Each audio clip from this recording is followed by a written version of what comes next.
ഇപ്പൊ എങ്ങനെയുണ്ട്? കുഴപ്പമൊന്നുമില്ലല്ലോ മോളെ? ഇല്ല അമ്മ, ഡോക്ടർ വന്ന് കണ്ടു കഴിഞ്ഞാൽ പോവാന്നാ പറഞ്ഞിരിക്കുന്നെ.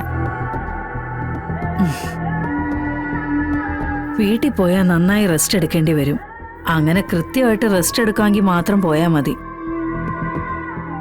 എനിക്ക് വയ്യ ആദ്യം പിടിച്ച് പാതിരാത്രി വണ്ടിയും വിളിച്ച് ഓടി വരാൻ. ഇത് ഞാനായിട്ടുണ്ടാക്കിയതാണോ? എന്നെ കൊണ്ട് ചെയ്യിക്കുന്നതല്ലേ? എത്ര റെസ്റ്റ് എടുക്കാൻ പറഞ്ഞാലും എന്തെങ്കിലുമൊക്കെ പണിയെടുക്കേണ്ടി വരും. എടുത്തില്ലെങ്കിൽ എല്ലാവരുടെയും മുന്നിൽ മുഖവും വേർതിരിക്കും.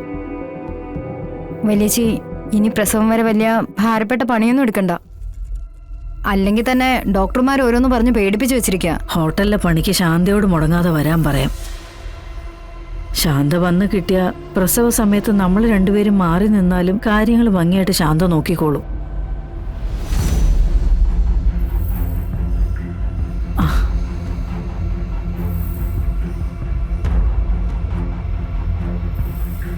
എങ്ങനെയുണ്ട് ചേച്ചി?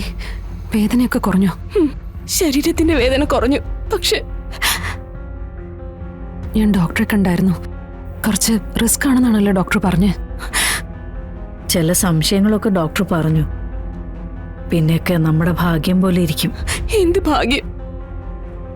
നിങ്ങൾക്കൊക്കെ ബുദ്ധിമുട്ടാണെങ്കിൽ എന്നെ ഇവിടെ ഉപേക്ഷിച്ചിട്ട് പൊയ്ക്കോ. ഞാൻ ഏതെങ്കിലും അനാഥാലയത്തിൽ ചെന്ന് പ്രസവിച്ചോളാം. ചേച്ചി, എനിക്ക് ഈ കുഞ്ഞിനെ പ്രസവിക്കണം.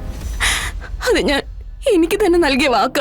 എന്നാ ചെല്ലടി, ചെന്ന് കേറി കൊടുക്ക് ഏതെങ്കിലും അനാഥാലയത്തിലേക്ക്. അവിടെ ആരാ നിന്നെ ഫ്രീ ആയിട്ട് നോക്കാൻ പോകുന്നത് നമുക്കൊന്ന് കാണാം. അമ്മേ, എന്താ ഇത്? എന്തൊക്കെയായി പറയുന്നത്? പിന്നെ ഇവള് പറയുന്ന കേട്ടില്ലേടി? എന്തൊക്കെ ചെയ്തു കൊടുത്താലും സ്നേഹത്തോടൊരു വാക്ക് ഇവള് ഇതുവരെ പറഞ്ഞിട്ടില്ല. എടി, വാശിയും വൈരാഗ്യം മനസ്സിൽ വച്ചോണ്ട് ജീവിതത്തെ ജയിക്കാൻ നോക്കല്ലേ. അങ്ങനെ ശ്രമിച്ചവരൊക്കെ ഒരിടത്തും എത്താതെ ഒടുങ്ങിപ്പോയ ചരിത്രമേ ഉള്ളൂ. ആ പിന്നെ നീ പറഞ്ഞല്ലോ ഈ കൊച്ചിനെ വെച്ച് കൊച്ചിന്റെ അച്ഛനോട് പ്രതികാരം വീട്ടുവെന്ന്. ആദ്യം കുഞ്ഞൊന്ന് ജനിക്കട്ടെ, പിന്നെ വളർന്ന് തന്നോളാവട്ടെ, എന്നിട്ട് പോരെ പ്രതികാരത്തിന്റെ ബാലപാഠം കുഞ്ഞിന് ഓതി കൊടുക്കാൻ. അത് ശരി, ഇപ്പൊ കൊല്ലാൻ കൂട്ടുനിന്നവരൊക്കെ വാട്ടിപ്പാടാൻ പോവാണോ? ആരോടെ ആദ്യം കുഞ്ഞിനെ കൊല്ലാൻ പോയത്?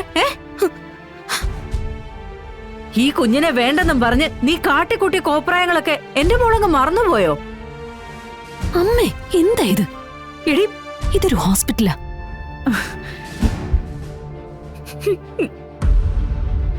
അമ്മ ഒന്ന് വന്നേ. അല്ല മോളെ, ഇവള് പറഞ്ഞത് ഇങ്ങോട്ട് വരാൻ വാ.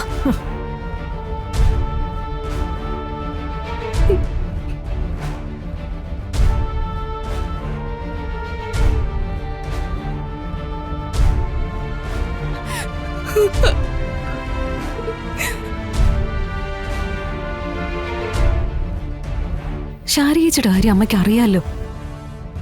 പറഞ്ഞു ജയിക്കാൻ പറ്റില്ല, പറഞ്ഞു ഒന്നും പിന്നെ പറയിപ്പിക്കാനും പറ്റില്ല. രണ്ട് കൈയും കൊണ്ട് അടിച്ചാലല്ലേ ശബ്ദം ഉണ്ടാവൂ. എല്ലാ തെറ്റും എന്റെയാ മോളെ. ഇതിനെല്ലാം കാരണം ഞാനും നീയും വിഷ്ണുവിന്റെ ചിതാഭസ്മം ഒക്കെയാ.